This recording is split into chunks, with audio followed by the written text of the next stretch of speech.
The President of South Africa, Cyril Ramaphosa, just signed into law land expropriation without compensation, meaning that land and other assets can be taken from people and be redistributed as the ANC government see fit. This means that Afrikaners are yet again heavily under fire from a communistic regime. What is the impact on Orania and how will Orania react? Firstly, Orania is in Africa and everything is unpredictable in Africa. However, we trust in God, the institutions that we have built, our friends and more, that we will keep Orania safe and protected to the best of our ability. Our official standpoint is discussed in a full-length video where I speak with the Orania, head of the Orania Town Council, Gabi Snyman. You can watch it. It will be soon published on our YouTube channel. Thank you very much. Yo, what's happening, guys? It's your boy Uncle B with another episode of Uncle B's podcast. Guys, if I tell you that I got up, you guys saw the heading. I saw this video last night while watching my UFC, my MMA content, and obviously it pops up that the interview is happening because Dricus will be fighting now against Sean Strickland. Now, for those of you who do not know who Dricus is the UFC middleweight South African champion. So he is currently the big boy in the UFC in the middleweight division. Unlike this one here who's pretending like he's somebody in the UFC. Dricus was also a former EFC double champion, middleweight and light heavyweight, middleweight and welterweight champion. He was also the KSW champion. Listen, when it comes to fighting, as awkward as his style is, clearly it works for him and it's a good style because he's whooping everybody's ass. So there was an incident that happened at some stage when Dricus was climbing up the ranks to become champion between him and Israel Adesanya. And that incident, for me personally, I felt like it was misunderstood, misinterpreted. So what am I talking about? This. I never questioned him as an African. He's an African. When the reporter asked him at the post-fight press conference, after he talked shit on the mic saying he wants to be the first real African champion. Did those belts ever go to Africa? As far as I know, it came to America and New Zealand. I'm going to take a belt to Africa. He couldn't have been like that. The belts did go to Africa. Israel Adesanya did take his belt to Africa. Francis took his belt to Cameroon, Israel, Nigeria, and Kumar Usman also did take his belt to Nigeria. So Dricus was wrong for that statement. And yes, being a white person, making the statement that Dricus had made didn't sit well with a lot of black people. Even Temba Gorimbo spoke about it, and this is where Dricus's and Temba's beef started. I personally, on my MMA channel, I spoke about it and defended Dricus and made people understand that it wasn't a racist statement. This is what he meant, which he ends up explaining later on himself. For those of you who want to understand the story, go watch this video here. Now, guys, let me just make a public disclaimer. It has taken me, I got this information last night, I've been up since 4 a.m. It has taken me a long time thinking of making this video because of the implications and the consequences that may follow with me making this video. I want people to understand, this is purely my opinion, my personal opinion on the observation being made on the situation at hand. Now, any personal relationship that I may have with anybody has nothing to do with this. I know I'm going to lose a lot of friends, a lot of my phone is going to be ringing, people are going to be telling me shit. It's all good. The thing is, you need to watch your mouth and what you do when you're at certain levels in life. Technically, you need to always watch your mouth at all times, at all levels of life. And Dricus was very reckless for that statement that he had made. But we came to his defense and we basically defended him. Now, you guys saw the video in the beginning. That is a man from Orania, you see, misinforming people. So this whole issue is about the Land Expropriation Act and how people are being misinformed about the Land Expropriation Act. So, Dricus, on his interview, decided to do the following thing.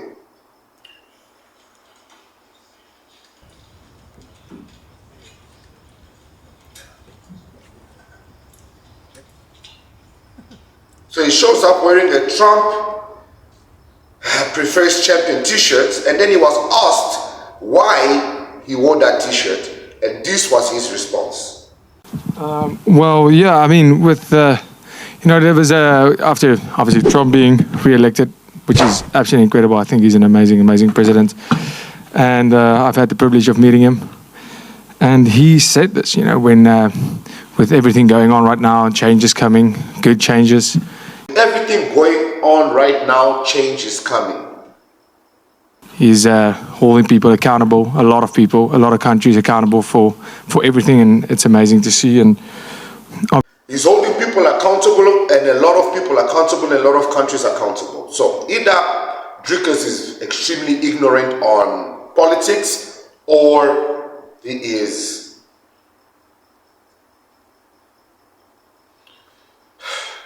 now. I don't want to believe he's that, because in his gym there's black fighters and he's got black friends, and so I'm not going to say this word.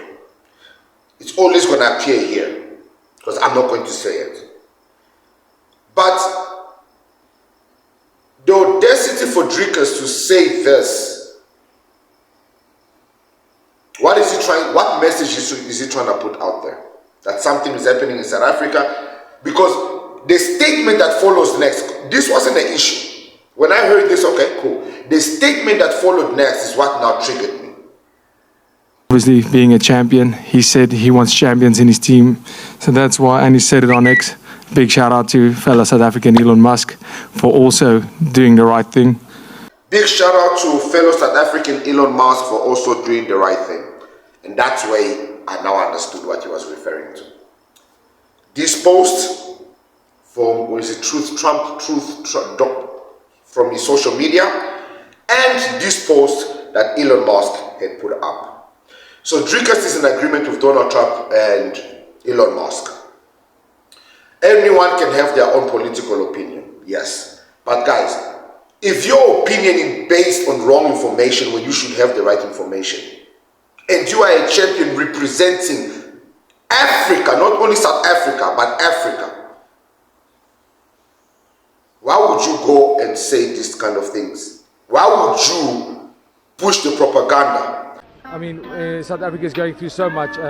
If you look at the political stance, we have farm murders that's really taking the whole country by storm. It's something unbelievable. People are getting murdered daily, and it's almost like I feel because it's Africa, a lot of the world doesn't see it. Can Dricus, honestly, right now, go on TV on that international stage and name how many times his farm, because they own a farm, was attacked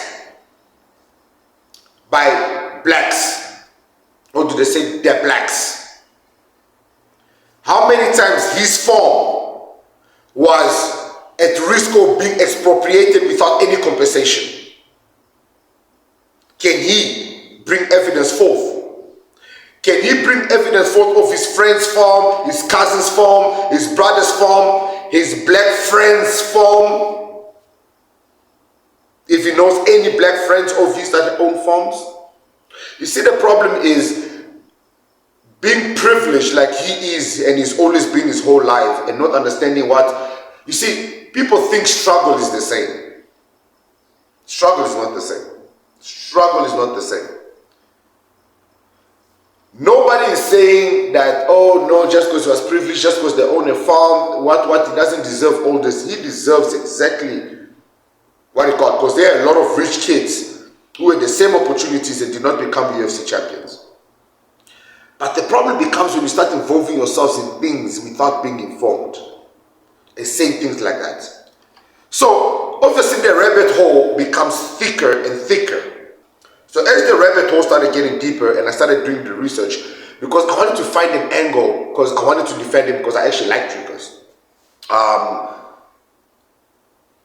I can't say much about him because I don't know him in a personal level. Even in MMA level, I know him because I was part of EFC, I was part of MMA, I saw him.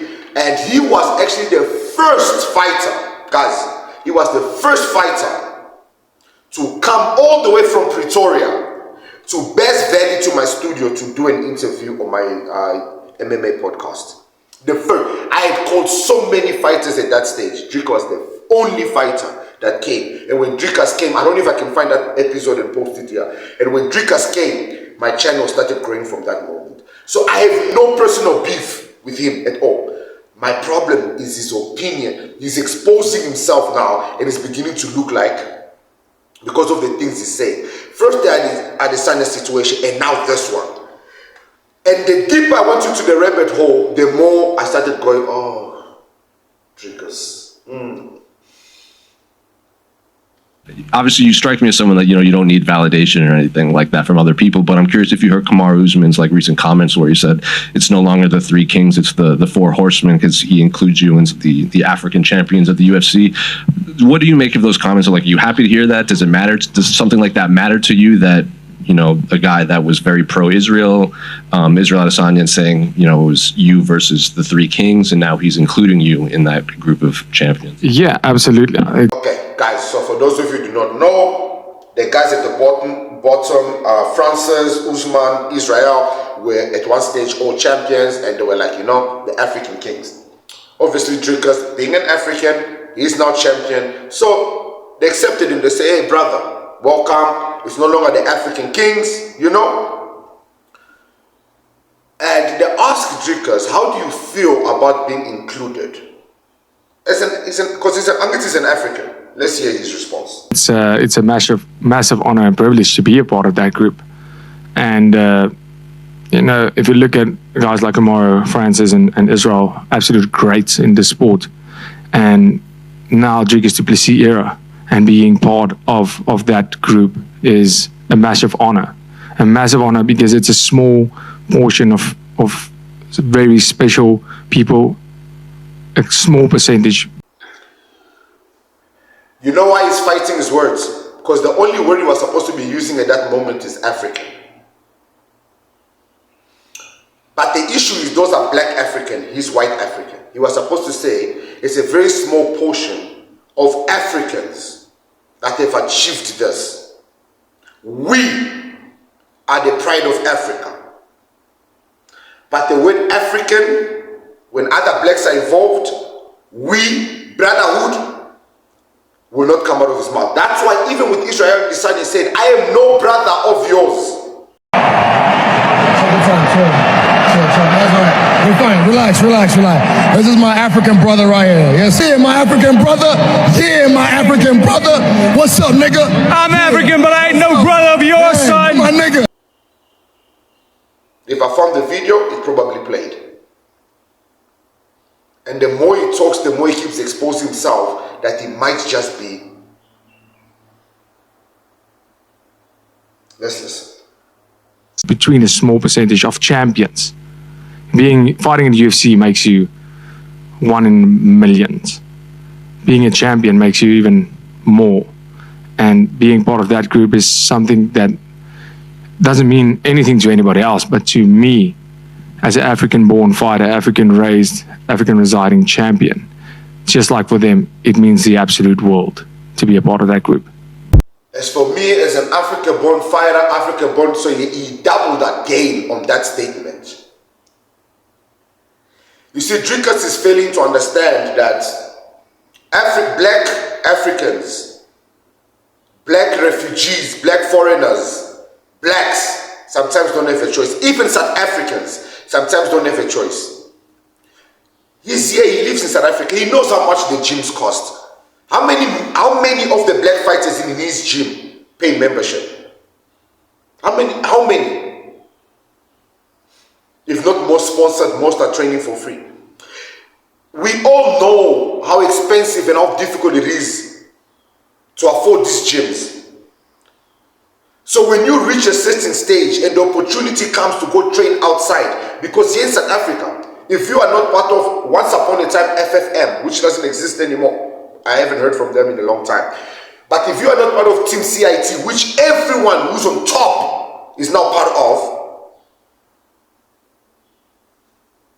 which other gym can you literally say, this gym is amazing fighters, this is the gym? There are new small gyms coming up. Yes, this guy came up, that guy opened this gym. But literally, CIT is the biggest, the toppest, the highest. If you want to talk about I'm going to the UFC or I'm fighting international, you end up at Dricus's gym. Even him himself concludes his training in the States. Regardless of whether he's there for a month, 6 weeks, or a week. Bottom line, he also goes and travels the world to better his skills. And a lot, listen, Cameroonians said, look, listen to Usman, Israel, all of their stories. They were all refugees. Their parents had to do that. And then they found those opportunities. And he lacks that understanding. He lacks that understanding. And you see, this is the reason why a lot of white people will never be, you can never be considered Africans because you can't relate to an African suffering. And this is a continental thing. Angola, Congo, Senegal, you will never be able to understand that. That's why your views on politics and the way things should be run will always be in a way that benefits you, not the masses.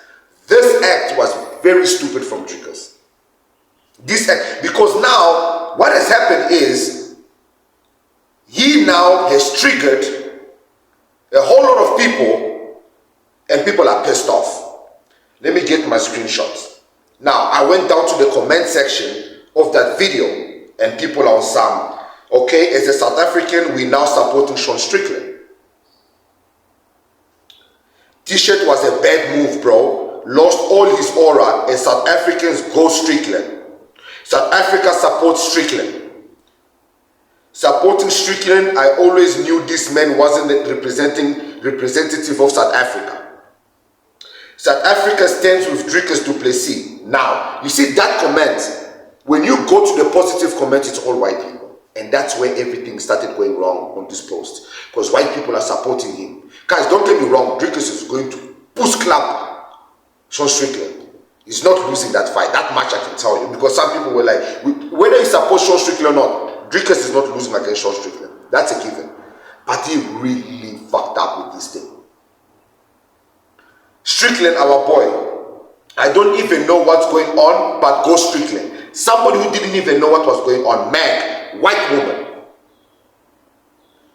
Because they can see already the fact that you are supporting Trump and all that, they can already tell, because nobody's supporting Trump. Anyone with no more sense, anyone that is not a racist, a bigot, a narcissist.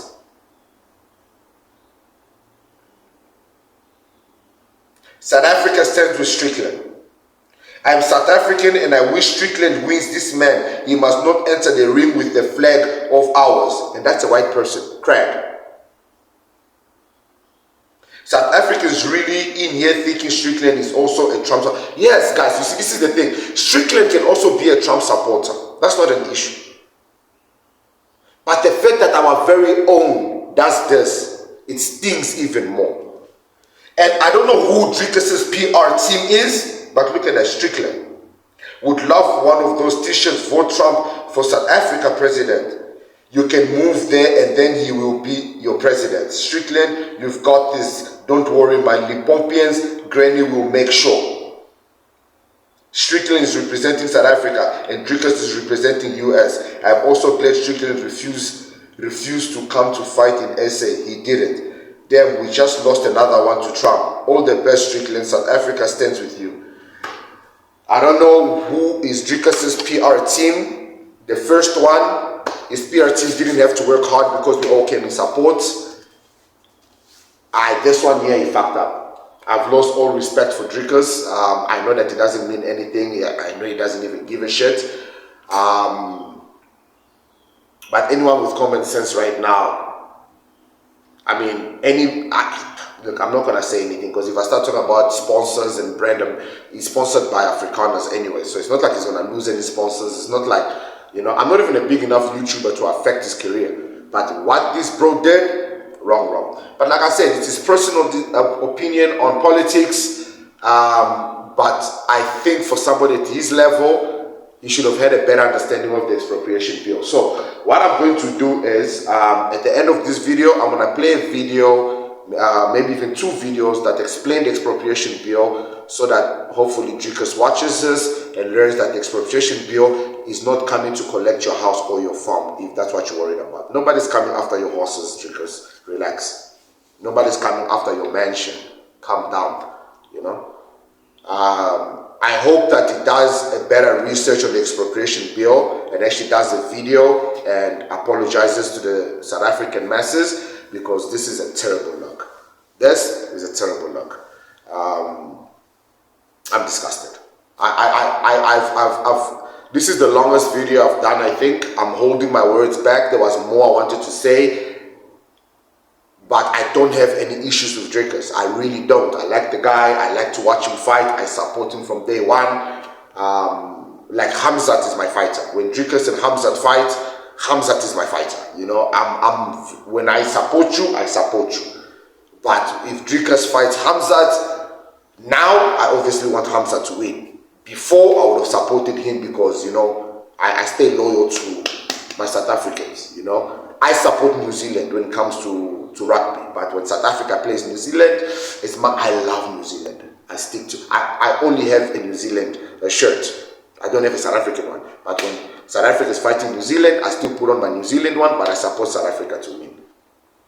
You know? But this one, I think it's just opened up a can of, dude, you know. There might have been signs, but come on now. You didn't have to do this. This is what you need to do. This is what you need to do. You know, if you just wore the t-shirt and said absolutely nothing, I think I would have been okay with that. I think I would have been okay with it. Well, anyways, I'm your boy Uncle P, guys. I had a completely different episode in mind, which you will get after this one, and I shall see you guys on the next one. Cheers. Understanding South Africa's expropriation bill, separating fact from fiction. Did you know the expropriation bill has sparked fierce debates and widespread misinformation? Are property rights under threat? Let's break it down, clarify its purpose, and dispel the myths. The bill establishes a legal framework for land expropriation in public interest.